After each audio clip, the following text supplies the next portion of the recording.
Assalamu alaikum ve rahmetullahi ve berekatuhu. Kadirlik Facebook'taki dünyanın her qaysı içeylerdi qeyrindaşlarım. Hemmelarınki şu vakti ve bunun ikinci vakti hayırlık olsun. Ben İstanbul'daki dostumla, qeyrindaşımla Abdülaziz Beştoğraq'tan Allah'ınki cennet salami.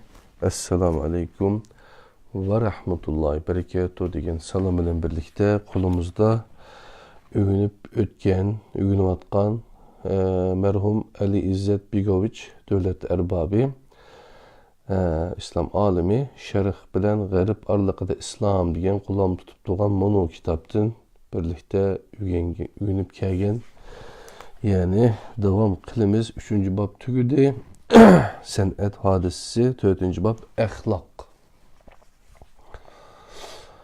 Mesuliyet ve menfaat degan mezmunni başlaymiz. Onundan keyin niyet ve emel. Onundan keyin çeniqtirish ve terbiye degan mezmunga o'timiz. 10 betlik kitap o'qish faoliyatimizni boshlab etimiz jinim do'stlarim. Mesuliyet ve menfaat. Bütkül haqiqatni özlerinde mücessemleştirgen iki sisteminin taşqi tarafları tuluq aydınlaşqını yok. Bir tarafta hürriyetni, gayri ixtiyorlikni, ongni ve individuallikni yaratish oldingi planga chiqqan bo'lsa, yana bir tarafta sebep natija munosabati, adolat, o'xshashlik ve takamullik oldingi planga chiqadi. Bu zincirlerinin yeni iki halkası bab olup, ular mesuliyet ve menfaatden teşkil tapudu. Aldınqısı ahlakның, keyinkisi siyasetning merkezi hukumudur. Bir-birinin ziddi boğan mesuliyet ve menfaat her insani hareket şeklinin oxşumağan iki hareketlendirici gücünü teşkil kılıdı. İkisini prensip cihetten seliştirgül bolmaydı. Mesuliyet her qandaq vaqtda menfaatçilikten roşen farq qilinadi. Axloq ne funksiyalik emas, ne aqli emas. Agar hayotimni xavfga ittirib, qo'shnimning balasini qutqizish uchun o't ketgan uyga kirib, quchqimda o'lgan bola bilan qaytib chiqsam, natijasiz qolgan harakatimning qimmati yo'q degili bo'lamdi. Foydasiz fidokorlikqa, natijasiz qolgan bu harakatga qimmat beradigan narsa dal axloqdir. Xuddi xarobiliklarni go'zal qilgan narsaning binokor bo'lganga o'xshash. Aferrit. Mag'lub bo'lgan adolat bu xil ahvoldimi qalblarimni tamoman asir oladi. Bu dunyoda, yani mag'lub bo'lgan adolat bu dunyoda tava bo'lmagan haqiqat sifatida o'zini namoyon qiladi. Adalet ve fazilet yolunda ceni pida qilgan qahramonning hareketinin qaysi xil dunyoviy, tabiiy, logikalik, ilmiy ve umumiy sebepler bilen to'g'riligi isbotlanadi.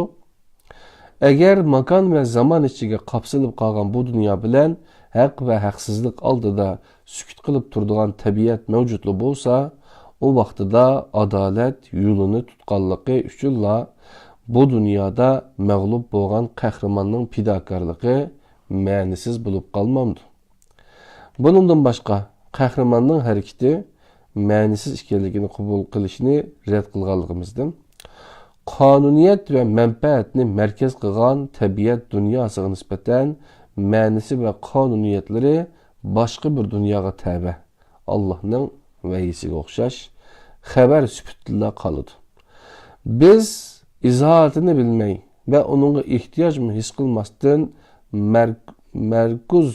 mezkur manisiz hareketini tasdiqlab barlığımız bilen onun sepedin urunalımız. Bu acayip iş bulup ya pakatla düşengili olmaydı ya ki bütünley düşengili bulut. Kahramanlığa çıkılıngan bir hareketin çoğunluğu onun ne faydalık buluşuğa. Çünkü köpünç ahvalada faydasız, ne yolluk buluşuğa münasibetlik bulmaydı. İnsanın beşiğini ötken ve ötküzülgen tragediyle bu dünyada ilahi nerselerinin en roşen işareti bulup, onun bütkül insanlığa nispeten ebedi ve alemşumul kıymeti ve mənisi del bu noktada yazılı. Bu dünyada küreş kılıp azap okubet çekken büyük şəxslərini məğlub boğuç emas, galip kelgüç hesaplayınğanlığımız üçün o dünyanın haqiqati texmi aşkar boğan bolmamdı. O galiplar, bırak, qayerdə, qaysı dünyada galip geldi? Xotirjamligi, erkinligi, hatta hayatından ayrılıp qalğan bir kişi qandaqsıga galip kelgen boludu. Belki bu dünyada bulmasıqa mümkün. O dünyanın xəbərçiləri, barlıq peyğəmbərlər və təbliğçilərinin sanıdır mı köp. Onların hayatı bulup o pidakarlıkları bizni bunu müşkül sualga duş keltirdi. Ya insan mevcutluğunun vaqtqa bağlıq çeklengen, tar, nisbi ve məxbi mənasının başqaça mənası var. Ya ki davamlıq heves qılıdığan bu büyük şəxslər, iqtidarsızlar ölgüsü boğan buludu. Bırak, iş ikinci pərəzdək bolsa, bütkül dünya veyran boluşqa başlaydı. Əxlaq hadisesi insan turmuşuna haqiqati bulup durupmu? Aqli noktadan izahlanılmazlığı da dinğe nispeten birinci ve belkim bir delil ispatı var. Çünkü əxlaqa mas hareket qilish ya ma'nisizlik ya ki Allah mevcut boğanlıqdan ma'nilik hesaplanıdı. Üçüncü tallaş yok. Şuna ya əxlaqı teyyar hükümler yığıntısı süpütüde çörüp etişimiz ya ki edebiyatın işareti süpütüde simonluq muvazenet tüsü birişimiz gerek. Bırak hayatının ebediliki ve insanın ölümsüzlüki. Yani Allah'ın ve bu dünyadan ayrım yeni bir dünyanın buluşu şerti aslında insanın əxlaqi hareketinin. Meyli azgın menfaatten vazgeçsin, meyli hayatından vazgeçsin, çokun mənisi buludu. Azgına alsallıklar insaniyetinin ve her insanın gurur mənbəsini təşkil kılıdı. Turmuşumuzda fakat pezelet kanunuğa asasen hareket kılgan vaktimiz hakikaten az. Bırak bunun aksice menfaat ve paydımızını bir chetga qayırıp qoyup, özümüzden halkıp ötken bu peytle ve eslimile qanchalik az buluştan qat'i nazar hayatımızın yigana qadirlashga arziydigan eslimeleri hesaplanıdı. İnsan hiç kaçan ahlaki cihetten bir taraf bulup bakkan emas. Şundaqla o daim ya hakikaten ahlaki hareket kılıdı ya ki görünüşte ahlaklıktak hareket kılıdı. Yani yalgan buludu. Her ikilisi real turmuşta davamlıq görülüdü. Oxşumağan devirlerde her xil şekilde hareket kılıngan buluşu mümkün. Bırak her vakit adalet, hakikat, beraberlik, erkillik aldığınki plana çıkarılgan şekilde elip verilgan. Bu danışmanlar bilen kahramanlar samimiyet ve hakikatini gözlegende siyasetçiler bilen kuturat başlıklar riyakarlık ve menfaatini közlegende öz ifadesini tapıdı. Kuturat kuçular bilen iki yüzlümçilerinin yalgan ahlakımı biz üstüde toxtılıp atkan noktadan fakatla savaq vermeydi. Bu yalgan ahlak maskisi ve adalet, baravarlik, gumanizm ibarelerin ustuluk bilen paydalanıp elip verilgan ve esirlerden biri davamlaşkan bu rikabet, ahlak hakikatini kahramanlar bilen evliyalarının azap okubat bilen tolgan turmuşuğu oxşaşda ispatlaydı. Siyasi tarih ve yakını bulup ötken vakalar erkillik düşmanlarının mu besim ve casusluk vasıtalarına paralel halda erkillik ve adaletini yaklaydıgan tüzümünü hareketlendirgenlikini, hakimiyetinin az sallıqdan teşkil tapqan bir guruhның menfaat üçün kolgu kirgizilişi münasibetlik planlarını erkillik, demokratiya ve adalet yolda elib berilgan küreş süpütüde körsetkenliklerini körüstüp berilgan misallar bilen tulup taşkan. Hatta korkunçluk cinayetleri sebebiden çağrı tehdidiki jallat dep tariflandigan Ivan Mo xiyanat bilen eyiplenip ölümge hüküm kılıngan 400 isil zadını dargı esiştin ilgili mezkur kararının haqlik yoki emasligini etrafıdakilerden sorugan iken.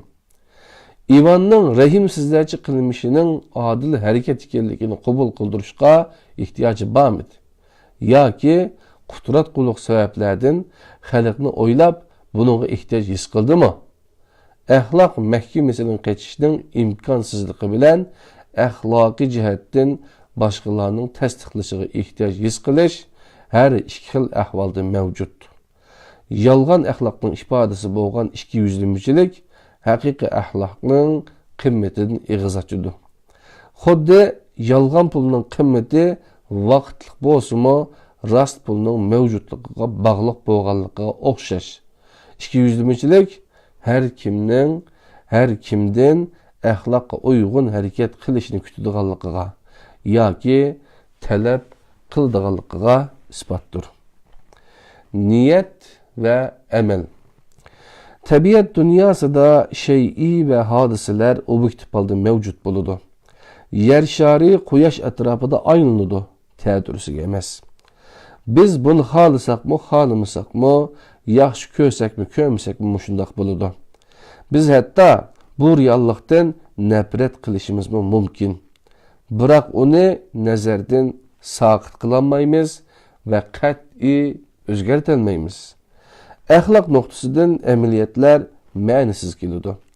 Ularning əxlaqi işareti yok. Şonlaşqa ular əxlaqi cihetdən mevcut hesaplanmaydı. İnsani içki dünyamızda narsalar objektiv halda mevcut olmaydı.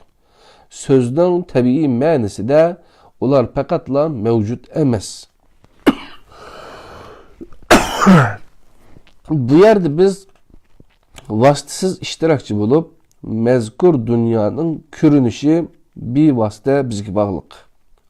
Bu yer insan erkinlikinin sahası hesaplanır.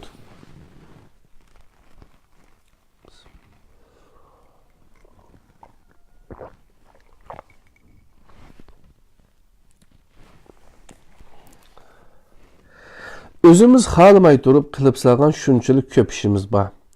Şundaq emasmı? O tarafda işki dünyamızda şunçilik xalısaqmı?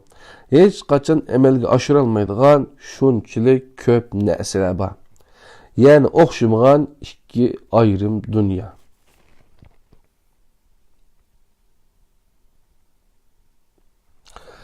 Miyadaki bir abzasını okumaptım qadarlı qeyratdaşlar.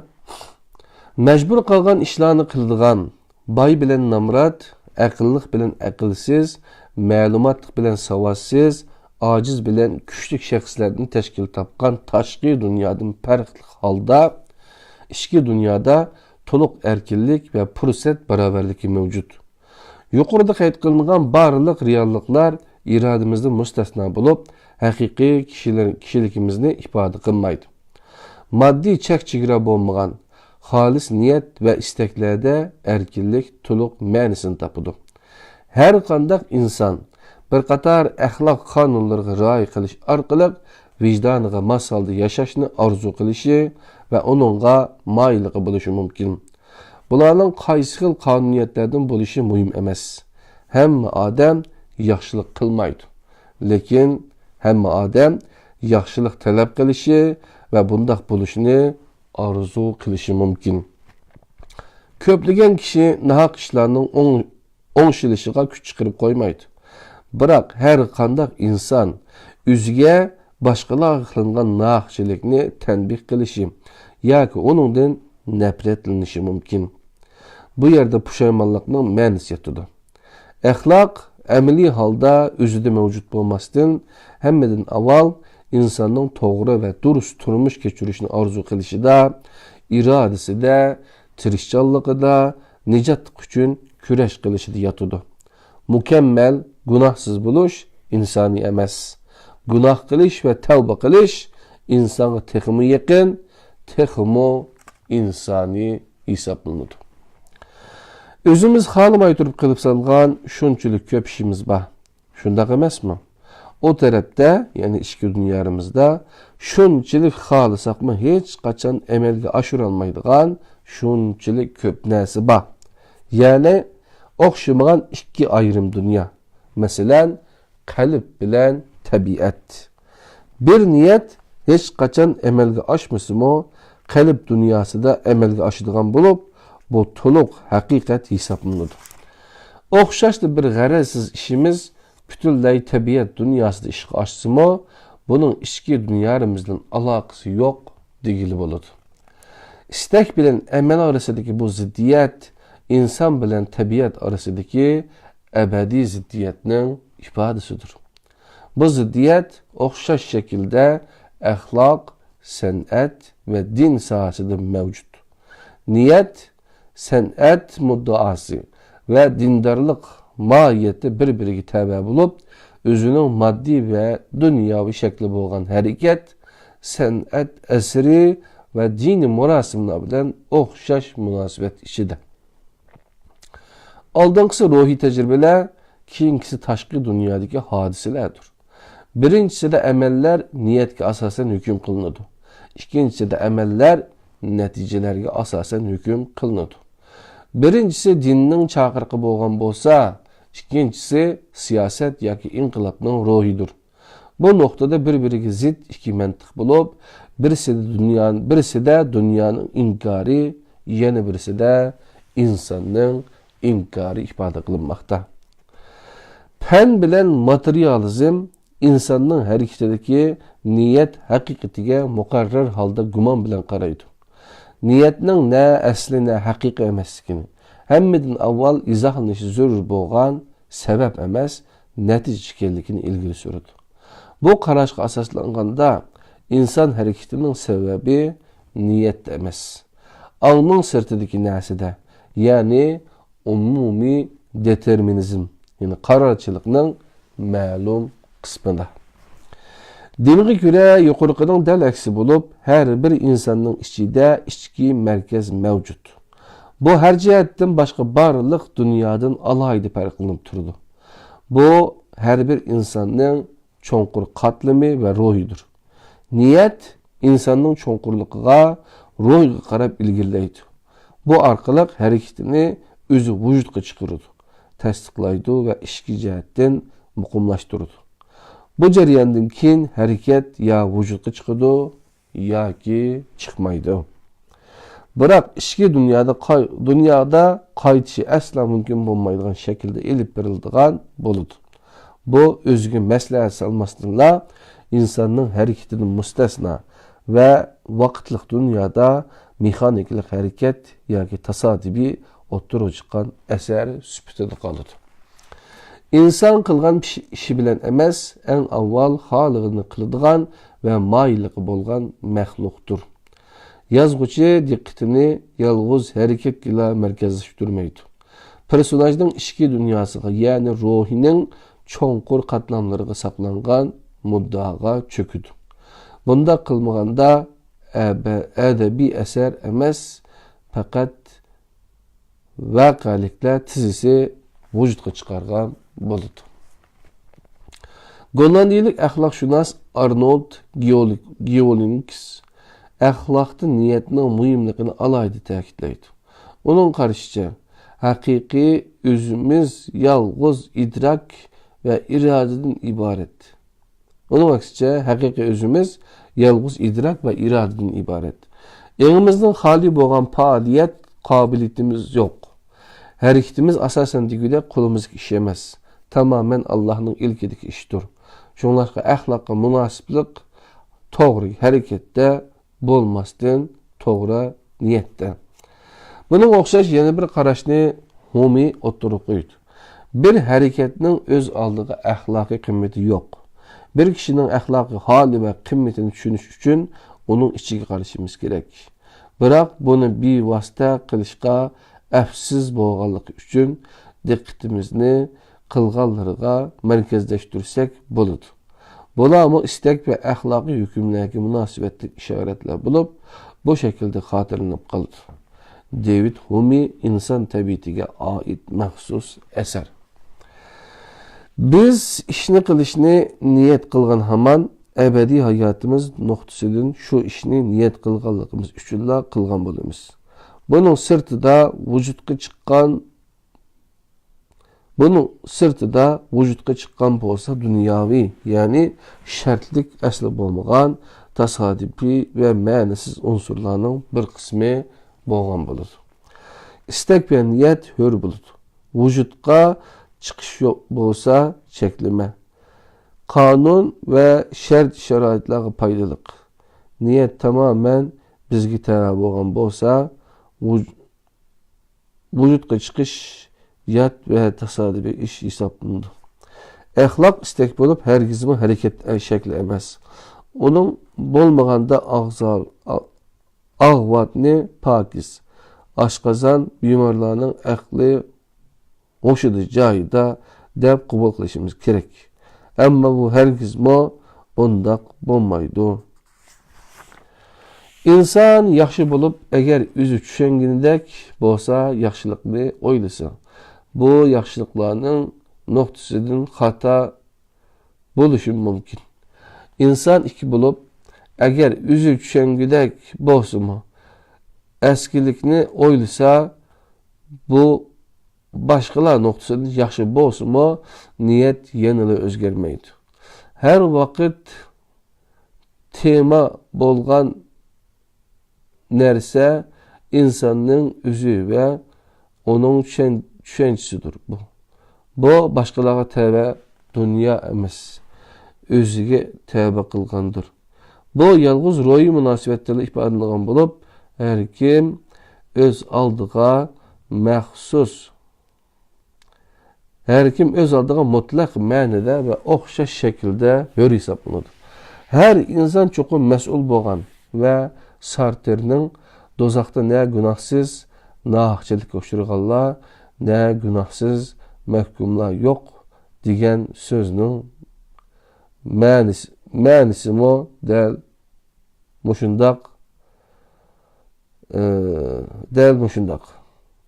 Her kim bu yalğız roy münasebet ifadalagan bolup, her kim öz aldığı mutlaq ma'nida ve oxşaş şekilde hür hesaplanır.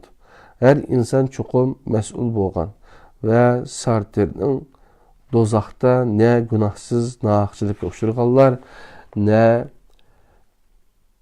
günahsız məhkumlar yok degan sözün ma'nisi del mushundaq. Deptu Sartre Hoyes Kilos.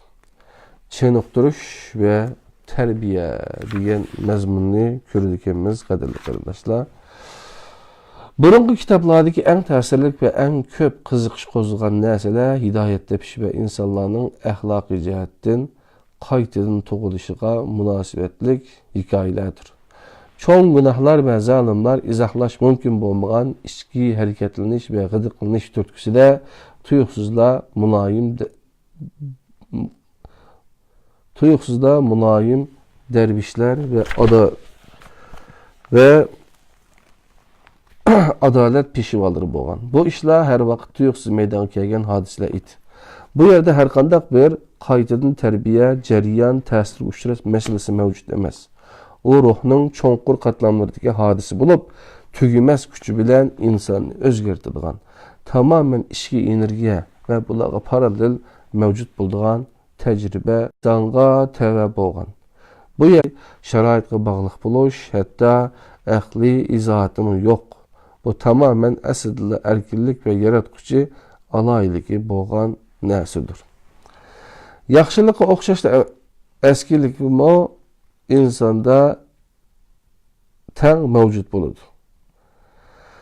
İnsan her qandaq bir tashqi ta'sir, sharoitlarning o'zgarishi, mecburi ko'ndirish, qonunlar, zo'rliqlar bilan iloh qilinmaydi. Faqatla harakati o'zgarishi mumkin. Gunoh bilan fazilat, hep yolit, tayn ve zo'larning o'yinlashiga o'xshash kislota ve mahpuslarının kislota ve şekerge okşaş mahsulatlar emas. Tolstoy Tirilish nomli əsərində mahpuslarının qaytadan tərbiyə qılınışı.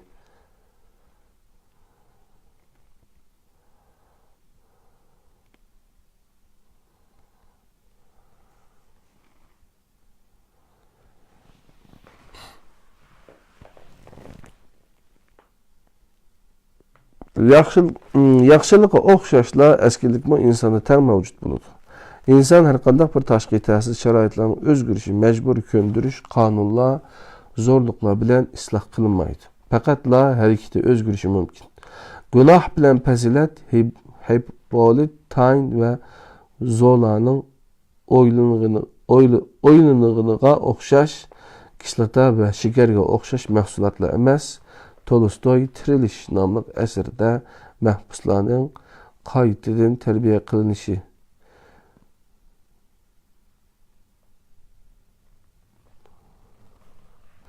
Tolstoy Tirilish nomli əsərdə mahpuslarning qaytadan tərbiyə qılınışının insanlarni suiiste'mol qilish bilan oxirlashganligini, nəticədə insanlarga ziyon berganligini ko'rsatib bergan. Yangidan tug'ilib musulmon bo'lish ruh harakatining ifodasi bo'lib, ruhda özlüküdün meydana keladi. Din noktasını qarğanlarda rezillikning tugutilish uchun qilingan har qanday tashqi ta'sir natijasiz qoladi.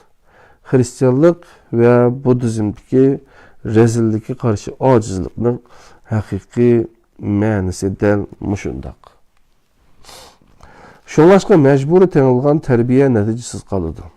Əskerlərini muntazam təlim tərbiyə arqılıq bərdaşlıq berələydi. Bərdaşlıq birdiğan, çidamçan, maharetli qılıb yetildirgili boladı. Biroq şan şərəf, hayacan, gurur və qəhrəmanlıq tuyğusu yetildirmək təs. Çünki bular ruhunun alayidligiga kirməydi. Tarixdə bir etiqadni yoki buzuş türünü bir etiqadni yoki yurish turqi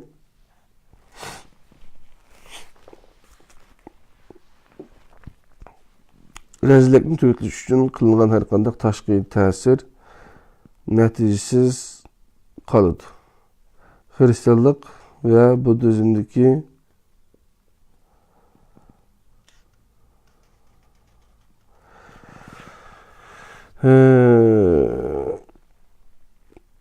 günah bilan fazilat Hippolit, Tayn və Zola'nın oyunluğuna oxşaş, kislota və şekerə oxşaş məhsulatlar emas. Tolstoy Tirilish nomli əsərində mahpuslarning qaytadan tərbiyə qılınışının insanlarni suiiste'mol qilish bilan oxirlashganligini, nəticədə insanlarga ziyon berganligini ko'rsatib bergan.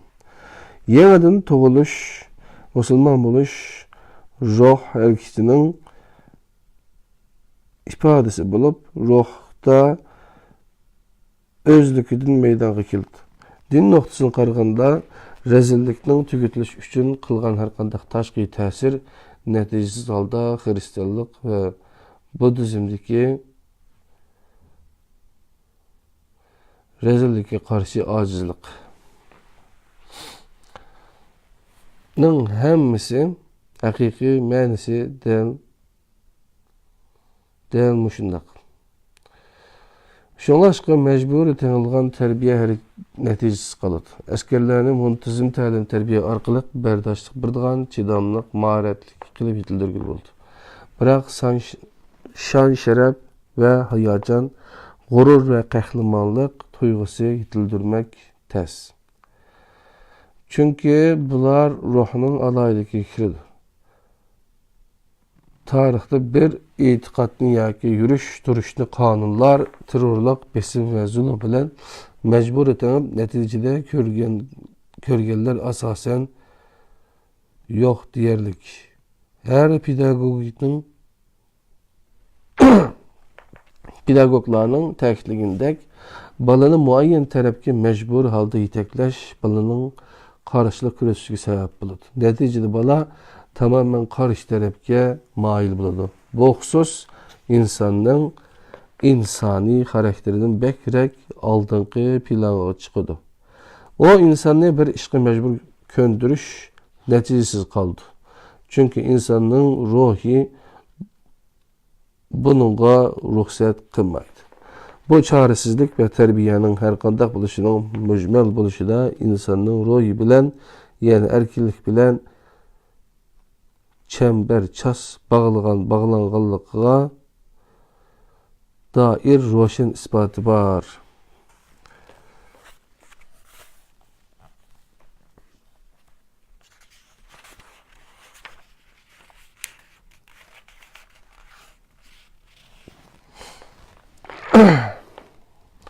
Aldık yol çıktı. İnsan ne bir işle mecbur köndürüş neticemiz kaldı. Çünkü insanın ruhi bunu cevap eden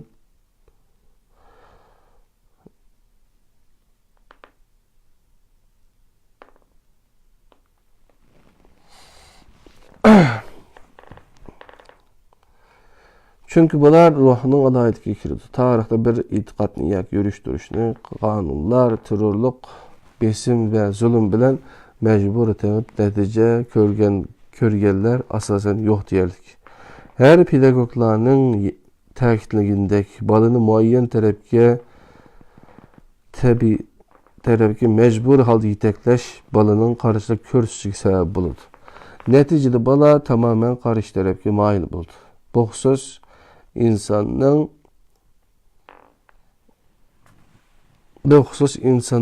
insani karakterinden bekrek aldık planga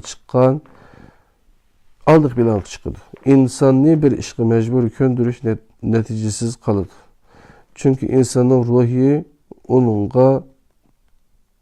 bununla ruhsat kılmaydı.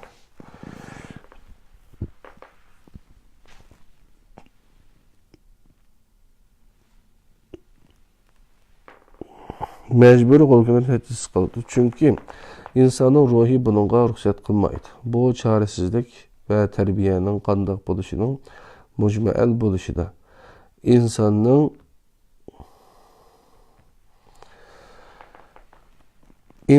ruhi bununla ruhsat kılmaydı. Bu çaresizlik ve terbiyenin kandak mücmel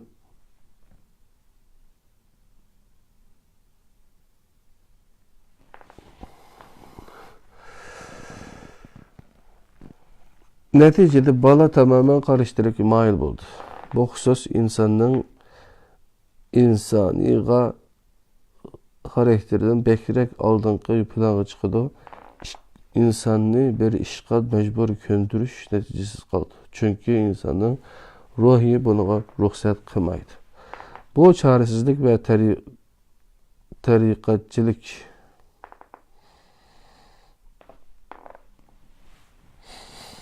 yürüyüştürüşün kanunlar, terörlük, besim ve zulüm bilen mecbur etenip netice kögeller asasen yok demeklik. Her pedagoglarının teklif eken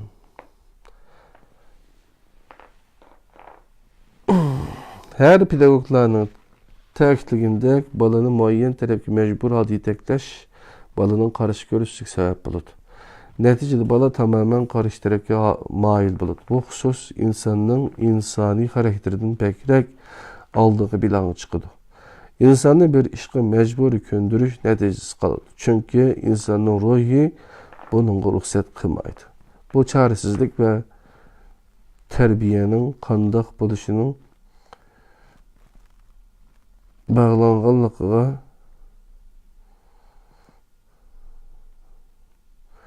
bu sebepten her hakiki terbiyenin özüdüla terbiyevi kıymet bağ bulup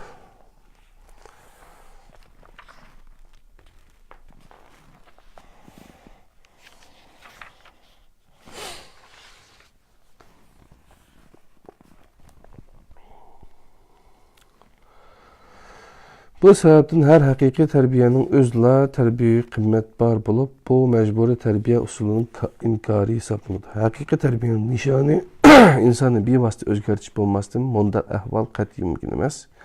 Misal nasihat ya kerkanda bir nesinin türküsü de işki hadisiyle ruhi dünyamızı közdür. Ceryanın hareketlendiriş, yaxşılıqını közləb, ruhi dünyani asas kılgan karar çıkırıştın ibaret. Bular bolmay turup insanın hakiki mənide özgürlüğü mümkün emas. Elbette hareket ve yürüyüş duruşqa özgürlük boludu. Biroq bu yalgan yoki vaqtliq boludu. En çoğunkur arzularımızı hareketlendirilmegen yalgan hareket ve yürüyüş duruş terbiye olmasdan fakat da köndürüşünü tün ibaret halas. Dervaqa terbiye şahsi tirişçiligimiz, gayretimiz ve bivas hareket kılışımızı taqaza qıldı. Şoňlaşqa terbiyecining neticesi her xil ve qiyas qılgılı bolmaydı. Individualçılar insanın yürüvatkan yolunun qaytıdığanlıqıga, ruhi tirilişige, pozitivizmçiler, ameliyatçılar bolsa qaytadan terbiyeleşke hareket ve yürüyüş duruşunun özgürlük işinidir. Bu kanaatlarının tegideki felsefe nahit roşen bolup, eğer cinayet erkin tallaştın ve yaman iradının neticesi bolsa, ondaqda taşqi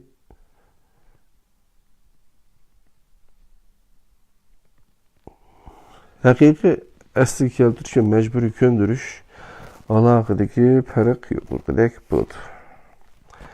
Devlet işçi hizmetçiler bilen hükümet ve armiya bilen saqçı tarafından elip berilgan her qanday bir qaytadan terbiye hizmetleri emniyette mecbur köndürüş bulup terbiye hesaplanmaydı.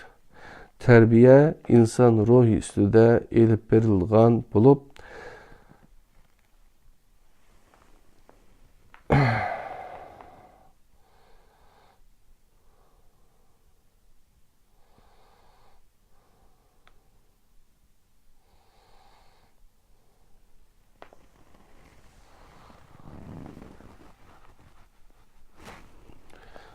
individualizmçilik dep okuduk yani şaraitin özgürlüğü.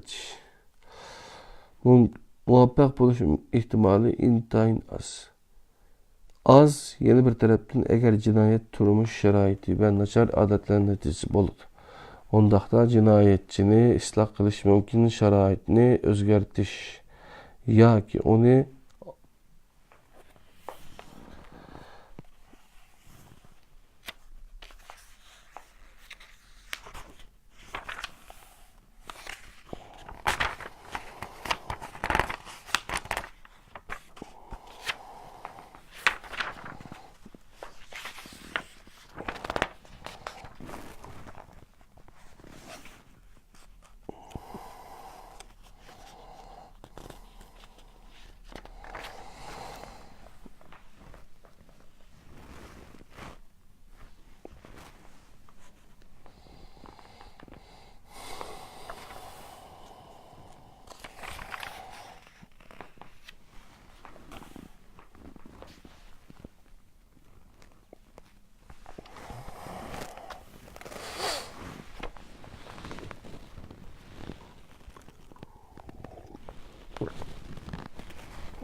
emeliyatçılar bolsa, pozitivizmçiler bolsa qaytının terbiyesiga hareket ve yürüyüş duruşunun özgürlük işinidir. Bu kanaatlarının tekideki felsefe ait roşen bulup, eğer cinayet erkin tallaştın ve yaman iradının neticesi bolsa, ondaqda taşqi terbiye arkalık terbiyeni özgürlükçe muvaffaq buluş ihtimali intayin az. Yeni bir taraftan, eğer cinayet turmuş şerait ve naçar adamların neticesi bolsa, ondaqda cinayetçini ıslah kılış, mevcut şeraitini özgertiş yoki onu adetlerge köndürüş bilen mümkün boladı. Hakiki asliga qaytish ve mecburi köndürüş arasındaki fark yuqorqidek boldu. Devlet işi sirtidagilar, hizmetçiler bilen hükümet ve armiya bilen saqçı tarafından elip berilgan her qandaq bir qaytadan terbiye merkezleri emniyette mecburi köndürüş bulup terbiye hesaplanmaydı. Terbiye insan ruhu üstüde elip berildiğin bulup sevgi, muhabbet,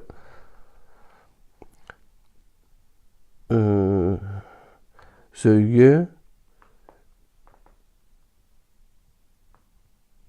toğrak, үлgi buluş, əpu qilish, hətta roy fəaliyyətini hərəkətləndirdigan və insanı özgərtdigan nəhayət inçiki təsir qilish fəaliyyətidir. Məcburi kündürüş təbiiti nöqtəsindən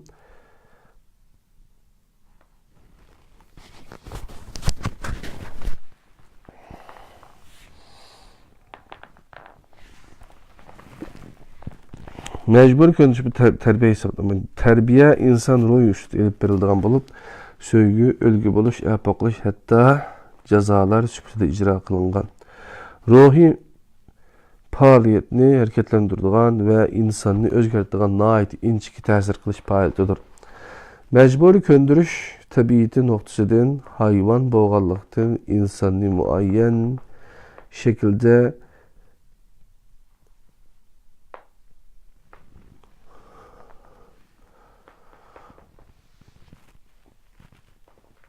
söygü, ölgü buluş, əpaq buluş, hatta cezaları sayesinde icra kılınan. Ruhi faaliyetlerini hareketlendirdiğin ve insanı özgertdiğin nəhayət inçiki təsir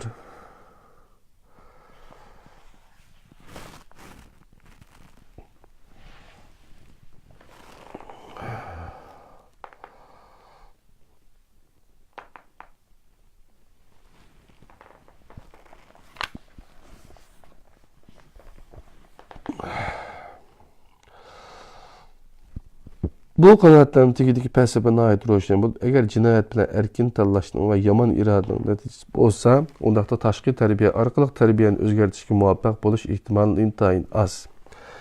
Yana bir tərəfdən əgər cinayət turmuş şərait və načar adətlərin nəticəsi olsa, ondaqda cinayətçini islah qilish mövcud şəraitini özgərtish yoki uni adətlərə köndürüş bilan mümkün buludu.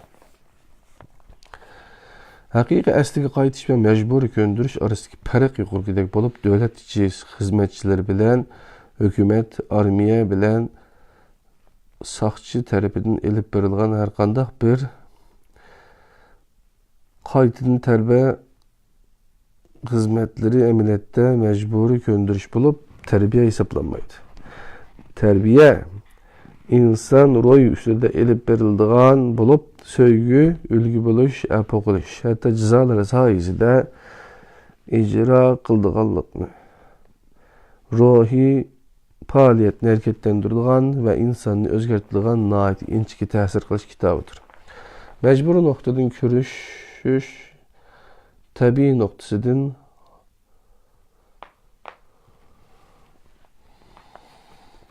hareketlendirdiğin insanı özgertdiğin nəhayət inçiki təsir qilish faaliyetidir. Mecburi köndürüş tabii noktasından halqıb, yayvan boğallıqdan insanı müəyyən şəkildə hərəkət qilishqa gəp söz. Yürüş turuşda toğru hərəkət qilishqa yetekləydiğin yoki mecbur qıldığanlığı terbiye şeklini bulup hərəkət şeklini tamamen sistemalıqdır, təcrübə hayvanğa xasdır. Mecburi köndürüş usulü arqalıq faqat qorxutuş yoki könüb qilish səbəbindən hörmətdən emas, qanunlarga riayət qıldığan fuqaralar yetildirişi mümkün. Amma ularning ichki dunyosi xarab bo'lgan.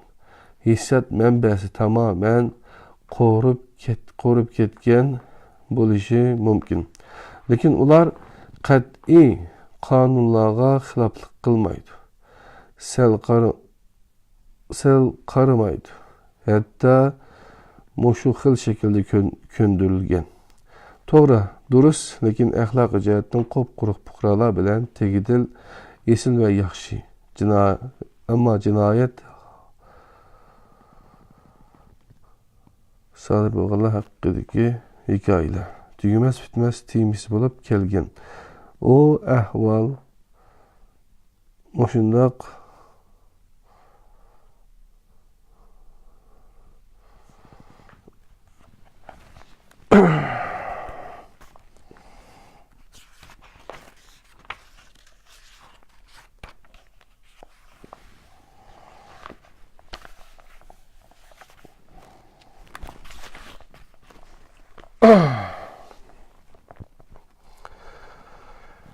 Qorqutishdan yoki ko'p könüp qilishdan sababini hürmettin emas, qonunlarga rioya qiladigan fuqarolar yetishtirilishi mumkin, ammo ularning ichki dunyosi xarob bo'lgan.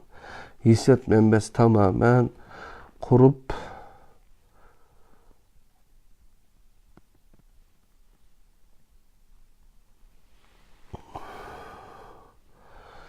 çünkü moşu xil şekilde köndürülgen.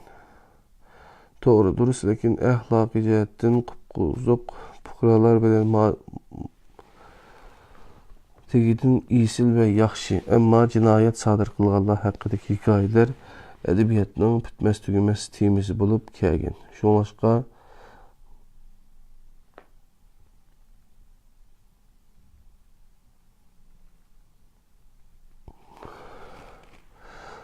edebiyatning bitmas tugamas temasi bo'lib kelgan. Avval mushundaq bo'lganlikdan adolat ikki xil bo'ladi. İnsani ve ilahiydir. İnsanın ruhi dünyası ebedidir. En vahşi cinayetlerini sadır kılalığına okşaş, en büyük bidakarlıqma qo'ldan keladi. İnsanın ulug'ligi onun yaxshi narsani arzu qilishida bo'lmasdan, balki tanlash irodasi bo'lganligida. İnsanın bu xil irodasiga tahdid solgan har kim haqiqatan insani pastlaştırib o'tadi. İstakdan mustasno bo'lgan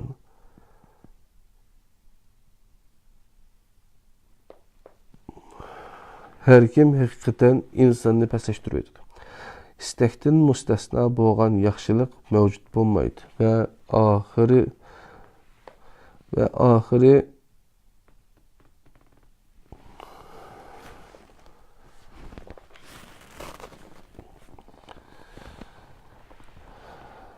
İnsanın ruhi dünyası ebedidir. En vahşi cinayetlerini sadır kılınmağına okşaş, en yüksek bidakarlıqma qo'ldan keladi.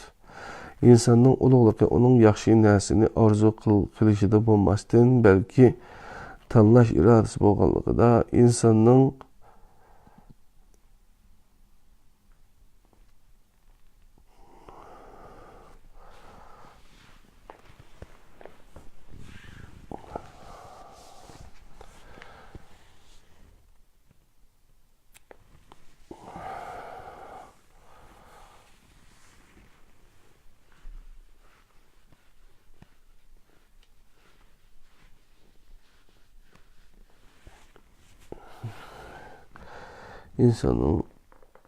ruhi dünyası.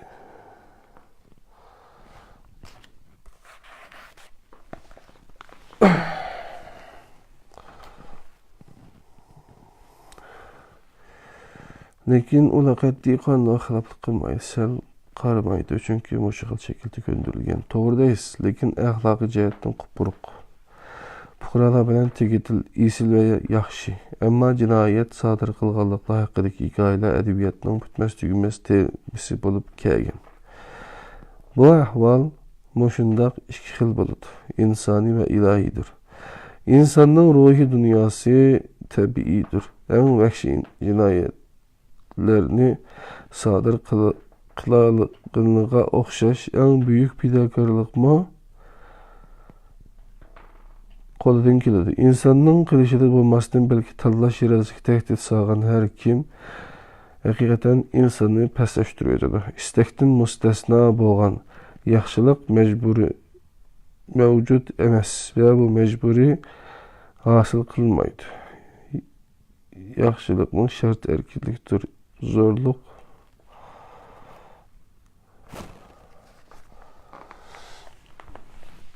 İnsanın ruhi dünyası ebedidir. En vahşi cinayetlerini sadır kılalığına okşaş, en yüksek bidakarlıqma qo'ldan keladi. İnsanın ulug'ligi onun yaxshi narsani arzu qilishida bo'lmasdan, balki tanlash irodasi bo'lganligida. İnsanın bu xil irodasiga tahdid solgan har kim haqiqatan insonni pastlaştırib o'tadi. İstakdan mustasno bo'lgan yaxshilik mavjud bo'lmaydi, mecburi asıl kılınır.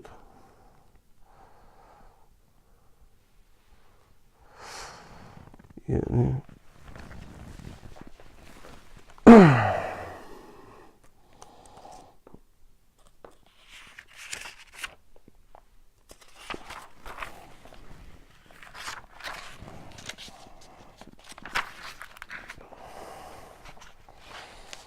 Qadirli qarindoshlar, bugungi 13. dersimizninki ahirki minutları ahlak ve insan aklı degan temadan inşallah 14. dersimizde başlayıp aldık kendimiz.